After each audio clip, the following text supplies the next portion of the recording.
So let's turn to the decision itself. So I would encourage, look, many of you presumably are not lawyers. I would encourage you to sit down and read this opinion.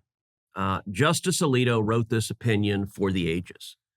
And yes, it is a legal opinion and a Supreme Court opinion, but it is designed to be accessible for a reader to walk through not just why Roe was wrong, but it also explains how constitutional law is supposed to work.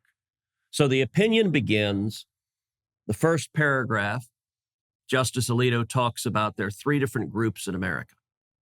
There's one group that are convinced passionately that an unborn child is a human life that is precious, that needs to be protected, that has full rights. And he acknowledges there's another group that is just as passionate, they're just as heartfelt, that are convinced an unborn child is not a human right, that abortion is about the liberty of a woman to control her body and her life.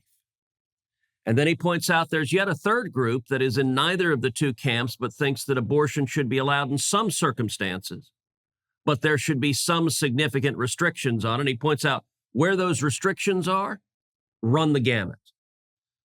I like that opening observation. One of the things that the majority opinion does a good job of doing is not denigrating those who have different views. The majority opinion, I think it's fair to say, is not necessarily a pro-life opinion.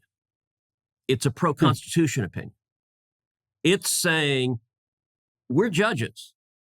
We don't know any better than you do how to answer questions that are fundamentally moral questions or scientific questions or philosophical questions about whether an unborn child is entitled to the same rights as the rest of us. I think that modesty is important. And the opinion goes through systematically. It points out for the first 185 years, those questions were decided by elected legislatures. That's how the Constitution operated.